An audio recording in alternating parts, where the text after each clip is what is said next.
Bueno, veremos lo que pasa. Sobre la cuestión, digamos, bueno, estrategias para tratar de dilatarlo, hablaremos enseguida.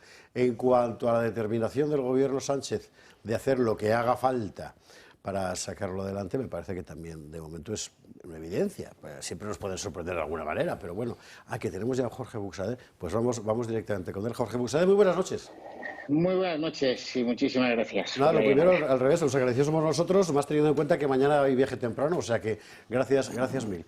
Bueno, Buxadé ha publicado estos 2 últimos días en Gaceta varios artículos explicando las diferentes estrategias que desde el punto de vista jurídico, procedimental, etcétera, cabría adoptar, que no son las del Partido Popular, para poner palos en las ruedas de este asunto. Y como esto es un tipo de materias en las que normalmente los que no somos de formación jurídica naufragamos, pues me gustaría explicarlas un poquito. Bueno, pues a ver si soy suficientemente pedagógico y no me enrollo. Yo creo que lo primero que tenemos que partir es que la ley de amnistía, esa proposición de ley, es inconstitucional fundamentalmente por una razón. Y es porque en las constituciones modernas, en las constituciones de los últimos 200 años, es la propia Constitución la que establece las competencias de cada uno de los poderes, el legislativo, el ejecutivo y judicial. Y tenemos una Constitución que dice que la función de juzgar es exclusivamente de los jueces. Y ahora tenemos una ley de amnistía que lo que hace es desapoderar, quitarle a los jueces esa función constitucional, diciendo que lo que era delito, pues deja de serlo. ¿Por qué esto? Porque luego podemos añadir que encima atenta a la igualdad de los españoles, supone pues una violación de la tutela judicial efectiva, de la seguridad jurídica, de miles de cosas. Pero esto es la destrucción del Estado de Derecho y, sobre todo, supone que la ley de amnistía tiene un elemento constituyente, es decir, le atribuye al Parlamento una función de superioridad respecto del resto de poderes, algo que es inaceptable. Dicho esto, ahora llega una proposición de ley aprobada, como sabemos, mediante un presunto delito de cohecho, y a tal efecto le hemos interpuesto la correspondiente querella a Pedro Sánchez, entre Sánchez y los separatistas, y llega al Senado. Tesis 1, que es la que al parecer defiende el Partido Popular. Yo en la mesa del Senado no puedo hacer nada. Estoy obligado a tramitar esa ley y citan el artículo 104, que es el texto que habitualmente se utiliza, el 104 del reglamento del Senado, en el que dice que en la primera sesión, una vez reciba la proposición o el proyecto de ley aprobado por el Congreso, en la primera sesión la mesa del Senado dirá cuál es la comisión competente y abre un plazo de enmiendas. No. Yo digo, oiga, pero es que hay un artículo en el reglamento del Senado, que es el artículo 36, que dice que la mesa del Senado tiene la función de calificar y de decidir sobre la admisibilidad de todos los escritos de índole parlamentaria. Entonces, si la mesa del Senado, con una mayoría del Partido Popular, es coherente con el discurso político de sus líderes, tiene que hacer todo lo posible por impedir la aprobación de una ley inconstitucional. Y tiene una herramienta, que es la del artículo 36, y la mesa del Senado, igual que el Congreso ha calificado la iniciativa de PSOE diciendo que le parece constitucional, la mesa del Senado podría calificar y decir, oiga, mire, a mí me parece manifiestamente inconstitucional y, por tanto, no la tramito. O dos, uno no se atreve, digámoslo así, a tomar una decisión tan radical. Dos, oiga, para aprobar una ley de amnistía hay que cambiar la Constitución, con lo cual devuelvo el expediente al Congreso y tramítese como una reforma constitucional, lo cual garantizaría, por supuesto, que como toda reforma constitucional requiere mayoría de 3/5 o de 2/3. Y el separatismo y Sánchez y el separatismo, da igual, tanto monta, no tienen esa mayoría de 3/5 ni 2/3 ni en el Congreso ni en el Senado. Y esta es la cuestión. A Sánchez no le ha temblado el pulso para quebrar la Constitución, el Estado de Derecho, la separación de poderes, enfrentarse al Consejo General del Poder Judicial, y no nos ha de temblar a nosotros el interpretar el texto. Esto es algo que hacen los abogados, los jueces, los fiscales, todos los días en todos los juzgados de España. Y creo que es una exigencia política, es una exigencia jurídica, que la mesa del Senado haga esta reflexión, porque de otra manera se va a aprobar la ley de amnistía y no podemos fiarlo al Tribunal Constitucional. Y con esto concluyo. Bueno, si queréis hacerme unas preguntas podemos seguir con el tema de la amnistía, ¿no? Pero concluyo. La tesis es, no, será el Tribunal Constitucional el que decida la suerte de España y que decida la suerte de si en España no Estado de Derecho, atribuyendo al Tribunal Constitucional la función de soberano, algo que nos remonta a una vieja polémica jurídica y política entre Kelsen y Carl Schmitt de inicios del siglo XX, pero es que el soberano es el pueblo español. Y el poder legislativo no recae en el Congreso de los Diputados. La Constitución, en el artículo 66, dice que las Cortes Generales representan al pueblo español, están formadas por el Congreso de los Diputados y por el Senado.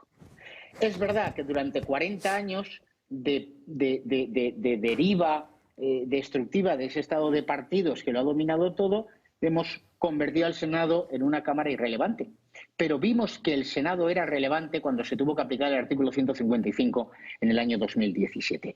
Pues el Senado ha de ejercer su función de representante del pueblo soberano. El discurso que hemos escuchado en el separatismo y en Sánchez es literalmente la soberanía nacional reside en el Congreso. Una auténtica barbaridad que supone sustituir a la nación por unos sujetos, además, algunos de ellos que odian a la nación española y que quieren destruir la nación española, como ese que veo ahí en el fondo de las imágenes, y este también. Entonces, esta es la cuestión que nosotros estamos pidiéndole a los senadores, que no podemos fiarlo todo a la heroicidad de un juez o de unos jueces que decidan inaplicar la ley de amnistía. Igual que los españoles han salido a la calle, igual que sigue habiendo españoles en la calle Ferraz delante de la sede del Partido Socialista, en esa movilización permanente, se debe exigir a los políticos por encima de todo. Y no tenga usted ninguna duda que si la mesa del Senado estuviese en manos de una mayoría de Vox, Vox haría eso. Haría eso. Y nos iríamos a un conflicto constitucional. Perfecto. Está la mesa, Jorge Buxadé, llena de disidentes sobre esta tesis. Así que lo que os ruego es que expongáis vuestra disidencia con brevedad, para que él pueda responder también. No todos. Buenas noches, Jorge, ¿qué tal estás? Buenas noches. Totalmente de acuerdo contigo en las consideraciones que has hecho sobre la soberanía, que tienes toda la razón. No se residencia en el Congreso, sino se residencia en las Cortes Generales, ¿no? Pero yo no creo que tenga razón en relación con el tema de la tramitación, porque aunque la mesa del Congreso del Senado se opusiera a la tramitación, el artículo 90 de la Constitución, la única facultad que le da al Senado es una facultad de 2 meses para vetar o para establecer enmiendas. Si bien es cierto que el artículo 90 se refiere a los proyectos de ley y no a las proposiciones de ley. La proposición de ley se refiere al artículo anterior, que dice que se regularán por el reglamento del Senado.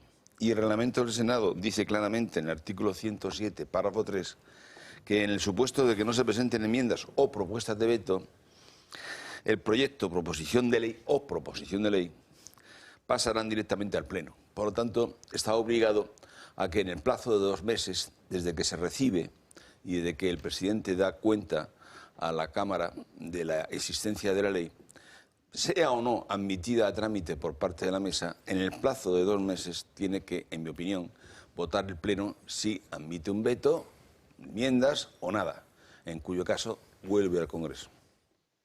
Bueno, esta es una tesis, la tesis clásica, yo le digo, están dando un golpe de Estado. Y entonces, como están dando un golpe de Estado, hay que ser creativos, hay que ser agresivos jurídicamente. Hay que serlo, no hay otra. Y hay un artículo 36 que permite hacer eso, y hay toda una dogmática constitucional y una dogmática política que nos obliga a eso. Por supuesto que la letra es estricta, pero también sabemos que esta proposición de ley en condiciones normales no se tendría que haber aprobado.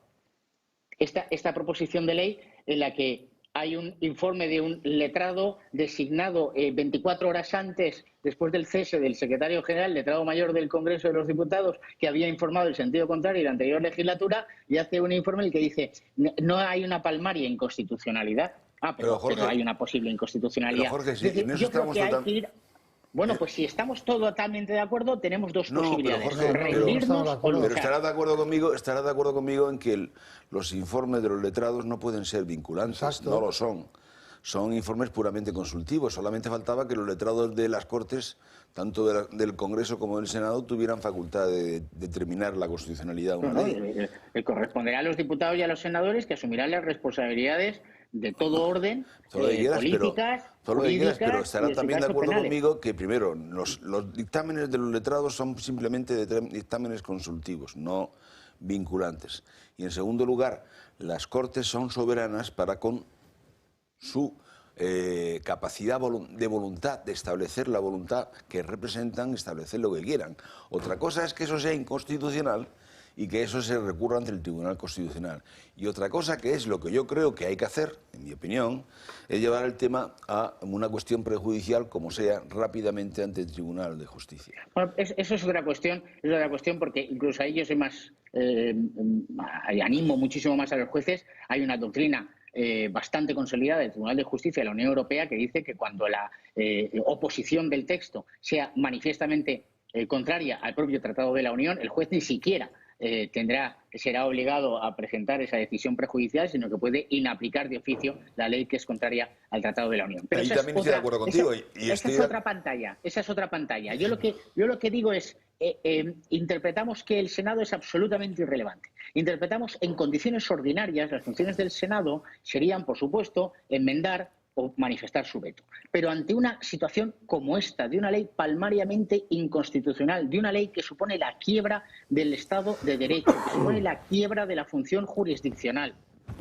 el Senado tiene que utilizar cualquier herramienta. Y voy a poner solo, que yo sepa, posiblemente no soy un súper experto en derecho parlamentario y constitucional, pero sí que tenemos un antecedente en que el Senado, la mesa del Senado también tomó una decisión que luego dio lugar a un conflicto entre órganos constitucionales que fue, si no recuerdo mal, entre el año 86 y 88, la sentencia creo es del año 88, en el que un proyecto de ley que el Congreso de los Diputados y el Gobierno dicen que debe tramitarse por el procedimiento de urgencia, la mesa del Senado califica y dice que, dadas las circunstancias, lo tramita por el procedimiento ordinario. ¿Y eso qué dio lugar? Dio lugar a que el Gobierno le plantease un conflicto ante el Tribunal Constitucional y lo resolvió el Tribunal Constitucional, ese conflicto. Pues esto es lo que estoy diciendo. Si el Senado dijera yo no califico o califico negativamente, declaro la inadmisibilidad, estaríamos ante una situación que no se ha planteado en la historia constitucional y obligatoriamente ustedes dicen no y el Congreso, pasados los 20 días o los 2 meses, dirá pues esto es como si hubiese un veto. No ha habido ni enmiendas ni ha habido veto. Ha habido un acto de la mesa del Senado que califica negativamente y declara la inadmisibilidad. Y eso tiene un trámite de solución, que es el conflicto entre órganos constitucionales en los artículos 59 y siguientes de la Ley Orgánica del Tribunal Constitucional. Debería haber un conflicto y que sea el Tribunal Constitucional el que resuelva no si la ley es constitucional o no, porque eso aún no estaríamos en ese asunto, sino que resolviese si la mesa del Senado tiene esa capacidad. Porque de otra forma estamos convirtiendo al Senado no ya en una Cámara de segunda vuelta, estamos convirtiendo al Senado en una Cámara absolutamente irrelevante en el caso de que haya mayorías parlamentarias suficientes en el Congreso de los Diputados. Y no creo que esa fuese ni la voluntad del constituyente ni el sentido total de la Constitución al reconocer ese carácter de órgano al mismo nivel en tanto que ejerce la potestad legislativa. Esto es lo que yo estoy diciendo. Nos planteamos ante una novedad. Y esa tesis de que automáticamente el Congreso, bueno, habría que verlo. El Congreso, lo lógico es que el Congreso tuviese que plantearle un conflicto entre órganos constitucionales al Senado que resolvería el Tribunal Constitucional. Y esto supondría que no hay ley de amnistía al menos en un año. No, entendido. Os ruego, pero Jesús, perdóname, que tiene que hablar los demás también. Pero es que tiene que pronunciarse el Pleno a la fuerza. Jesús, que me perdones, que tiene que hablar también los demás. Entonces, lo que ruego es que sean más breves, por favor, porque si no el diálogo puede hacerse. Aunque es muy interesante y tal, pero... El relato lineal que ha hecho... Román, Antonio, Jorge. Buenas noches, Jorge. El relato que ha hecho Jorge Buixadé, pues sí, efectivamente, pero es una de las líneas que pueden pasar y hay 8.000 cosas que pueden pasar en esa hoja de ruta. En la aplicación de cualquier senador del Partido Socialista se puede acoger al artículo 23 diciéndole que dice que los ciudadanos tienen derecho a participar en los asuntos públicos directamente por medio de representantes libremente elegidos en elecciones periódicas sufragio universal. Se siente vulnerado en su... Planteará un recurso de amparo que resolverá el Tribunal Constitucional. Claro, pero vamos a ver, lo que pasa pasa es que tenemos un Tribunal Constitucional que es capaz de dirimir esto en 4 horas y que además, sin habérselo pedido, informar sobre la profunda constitucionalidad de la ley que se trata. Porque estamos hablando del Tribunal Constitucional que tenemos, no el que deberíamos tener. Pero tenemos un Tribunal Constitucional que tenemos y que es capaz de dirimir la ley del aborto después de haber estado parada 11 años en 10 días, es capaz de coger, en lugar de decir que empieza por las últimas leyes, las primeras que aprobó su gobierno, sin inhibirse, aprobarlas, y este Tribunal Constitucional resuelve esto en 48 horas en un maratón. ¿Y qué hemos conseguido? Pues quedamos muy bien. El Tribunal Constitucional encima hace un documento que cuando se mande a Europa constará acompañando de que dice que es profundamente constitucional y tendremos un lío más. Porque todos sabemos que el Tribunal Constitucional, que por eso dicen tanta constitucional, y no sabemos cuánto ha participado en la redacción de esta ley, incluso el propio presidente del Tribunal Constitucional, lo iba a dirimir en 48 minutos. Jorge. No, esto no es así. Cabe la posibilidad de ese recurso de amparo, por supuesto, que es algo que es habitual, y cabe la posibilidad de que ese recurso de amparo se resuelva muy rápido. Quiero recordar que esto sucedió hace exactamente un año con esa reforma forzada de la estructura del Tribunal Constitucional, un recurso de amparo que plantean los diputados del Partido Popular y que se resuelve una medida cautelar en 24 horas y el Tribunal Constitucional ordena que es válido suspender la tramitación de una ley. Que eso 48 horas antes era una tesis insostenible. No había ningún constitucionalista que sostuviese eso. Y sucedió. Porque vivimos en la excepcionalidad del derecho. Pues ahí estamos. Vivimos en la excepcionalidad del derecho. Y ante la excepcionalidad del derecho hay que tomar decisiones excepcionales. Porque el otro camino es que la ley de amnistía se aprobará en el tiempo que se determine y punto. No, y habrá que coincidir. Perdona, Roma, que le toca a Antonio. Perdona, Roma, que es que hay más gente que habla. Es que Antonio Alonso, sí, bien. Es que no es un relato lineal. Antonio. Hola, Jorge, buenas noches. Ya tuvimos ocasión de coincidir en algún foro y poner de manifiesto pues las distintas grietas o fallas de inconstitucionalidad flagrantes que tiene esta ley, que efectivamente nunca se tenía que haber tramitado. Y yo sí que coincido, muy interesante toda la explicación jurídica entre dos abogados del Estado como Jorge y como Jesús, pero yo coincido con Jorge en que el Senado tiene ciertas herramientas que en una situación tan grave como esta puede utilizar y debe utilizar para paralizar la tramitación de una norma que tiene unas consecuencias, como se ha dicho, que es una enmienda a la totalidad de nuestro sistema democrático. Se han expuesto los argumentos por parte de Jorge. Yo creo que sí que hay que intentar forzar y llegar a ese conflicto constitucional si fuese necesario, porque la situación es evidentemente grave, y que el Tribunal Constitucional decida y también se retrate ante una situación como la que estamos viviendo actualmente. Pero luego, además, hay otra fase, porque, como se ha dicho también, estamos en varias ventanas. Estamos en la ventana de la tramitación de la norma y también hay que atender mucho a la ventana de la aplicación de la norma. Aquí venimos diciendo desde hace bastante tiempo, y por eso están muy nerviosos los partidos políticos que llevan las riendas de la tramitación de la norma, como son el Partido Socialista y Junts, porque están viendo que efectivamente puede írsele de las manos algún aspecto importante de la ley y que, por lo tanto, deje fuera de la aplicación de la amnistía al principal beneficiario de la misma y una ley ad hoc que se ha hecho para él, que es el señor Puigdemont. Y por eso se han introducido enmiendas en la tramitación y están a día de hoy todavía intentando a última hora cerrar la norma. Y yo creo que la aplicación, por supuesto, en el ámbito europeo ya lo hemos visto, Antonio, por favor, es contrario. Con esto termino. Es contrario. Si la pura la pagas tú, si no. Bueno, pues entonces ya termino. Ya, si me quitan la palabra. Ya te quito la palabra, tío, que acabes. Es que si no puedo argumentar, pues entonces. Sí, pero puedes argumentar sintetizando. Pues nada, ya me callo. Simplemente es el artículo, es contrario al artículo 2, como sabemos, de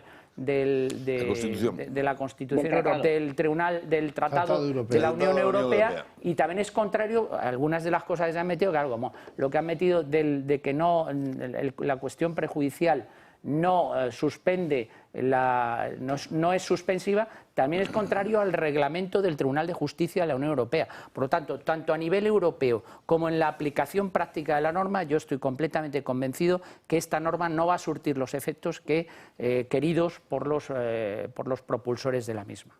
Jorge Campos, a ver, sí, por favor. No, solo añadir dos cosas. Una, el propio informe del letrado mayor del secretario general del Congreso de los Diputados, cuando dice que esta ley es constitucional o que no ve una palmaria inconstitucionalidad, hace un relato en 4 páginas de la doctrina del Tribunal Constitucional que permite a las mesas de las cámaras inadmitir por inconstitucional una ley. Y luego dice, no obstante, en este caso no estamos en ese supuesto. Y segundo, a mí nadie me va a poder convencer de que el Congreso puede calificar la inconstitucionalidad de un texto y el Senado no. Entonces, ¿de qué sirve el Senado? Y yo soy un firme defensor del Senado, personalmente. Creo que es una institución con una historia en nuestro derecho, como lo es el Consejo de Estado, y por tanto debemos reconocer la importancia de esas instituciones. Pero tenemos que darle valor a esas instituciones. Entonces, si el Senado tiene esa herramienta, agótese. No se entendería, visto desde el punto de vista de un jurista, el tener una herramienta jurídica y no utilizarla, y dejarlo todo a la valentía, a la heroicidad de un juez. Si estamos ante un golpe de Estado, si ayer el señor Feijóo en su manifestación, en su acto político, llamó a la rebelión. Oiga, pero no podemos llamar a la rebelión a los ciudadanos y los políticos no dar todo lo que está en nuestras manos para impedir la aprobación de una ley que supone la quiebra definitiva de la democracia en España. Jorge Campos. ¿O nos lo creemos o no? Jorge Campos, Fernando. Bueno, yo antes saludar a mi tocayo europeo, español y europeo. Saludos, Jorge. Y vamos, son sesudos análisis jurídicos, muy interesantes todos. Yo evidentemente respaldo totalmente la posición que muy bien ha explicado Jorge Buxadé, pero además para que todo el mundo lo entienda. Vamos a ver, si estamos en una situación donde tenemos a unos señores que han aprobado o quieren aprobar una ley de amnistía abiertamente anticonstitucional, que encima está dictada por un prófugo de la justicia, que se están saltando absolutamente todos los límites constitucionales, y aquí ahora vamos nosotros a ser los más exquisitos en la aplicación exacta, concreta del artículo. No, hombre, llegados a este punto lo que hay que hacer, vivimos momentos excepcionales, hacer todo lo posible y más para intentar parar lo que acaba con el Estado de Derecho y lo que acaba con nuestro régimen constitucional y lo que va a acabar con nuestra unidad nacional. Entonces, ante esta situación excepcional y tan grave, hay que hacer todo lo que sea posible para que todo el mundo lo entienda. Evidentemente, los análisis jurídicos son muy interesantes. Yo, evidentemente, si hay una herramienta, un paso, algo al que nos podamos coger para que esto no suceda, hay que ir a por todas ahí. Que a lo mejor habrá algún razonamiento en el que nos digan, oye, no, pero es que exactamente esto solo son 2 meses, o no, mira, yo creo que... Mira, oye, vamos a hacer todo lo posible y más porque nos lo estamos jugando todo. Ante esta situación hay que hacer lo que sea. Jorge Buxadé, última palabra, que nos vamos a la publicidad. Sí, no, que todos los análisis son muy finos, estamos haciendo derecho, por supuesto. Román ha dicho una cosa, dice, no, hombre, si se inadmite la ley, plantearán un recurso de amparo. Por eso yo hice 2 artículos, uno en el que defendía tesis máxima, inadmisión de la ley, inadmisibilidad de la proposición, y vamos a ver qué sucede, conflicto constitucional, y la segunda, que evita el problema del recurso de amparo, porque las cámaras, las mesas, tienen una función que antes que un derecho es un deber. El deber de la mesa es tramitar algo que sea conforme a la Constitución. Y, por tanto, la otra posibilidad es que se recoja la proposición de ley y se devuelva al Congreso con un informe de los letrados del Senado diciendo, oiga, mire, es que esto es necesita una reforma constitucional. No vamos a discutir el fondo del asunto, pero esto requiere una reforma constitucional porque evidentemente supone una derogación del principio de separación de poderes y eso tiene que estar reconocido en la Constitución, como está reconocida la amnistía en la Constitución de Portugal, de Italia o de Francia. Quedamos como unos campeones, no hay vulneración del derecho al sufragio pasivo de los senadores y en su caso garantizamos que esto requiere una mayoría cualificada y en último término un referéndum nacional. Una cosa, es que coincide con él. Jesús Trillo, que va a pagar la publi que viene ahora, porque no va a dar tiempo a meterla, quiere coincidir con Jorge Buxadé. No, a mí me encantaría coincidir contigo, pero ya visto el razonamiento que he hecho. Yo lo único que te digo, la única diferencia es que yo creo que la mesa no puede hacer todo eso, sino el Pleno. Es el Pleno del Senado Escucha, Jesús. De acuerdo con el artículo 107 del reglamento. Me da igual quien lo haga. El Senado no puede entrar a discutir el fondo del asunto. Tiene que rechazar el texto y decirle al mundo entero que la soberanía nacional que recae en el Congreso y en el Senado, no hay una voluntad soberana del pueblo español en aprobar una ley que es manifiestamente inconstitucional. Jorge, esto es lo que hay que hacer. Bueno. Esto es lo que hay que hacer. Jorge Buxade, muchísimas gracias por estar tan largo rato con nosotros, que se ha dilatado mucho más de lo previsto, ya lo siento, perdón. Perdón. No, me pido perdón, Jesús Trillo, que es el que se ha liado. Y nos vamos a la publicidad ya. Gracias, muy buenas noches, buen viaje mañana. Adiós. Bueno, y seguiremos contando esto con más tiempo, ¿eh? Ya siento haberos metido en formato. Lo malo de tener juristas en la mesa es que todos quieren deponer. Una cosa que se le va a hacer. Publi ya que tenemos que irnos a las Baleares. Que tenemos allí a Lesen para que nos cuente la noche de las sobrasadas largas. Enseguida.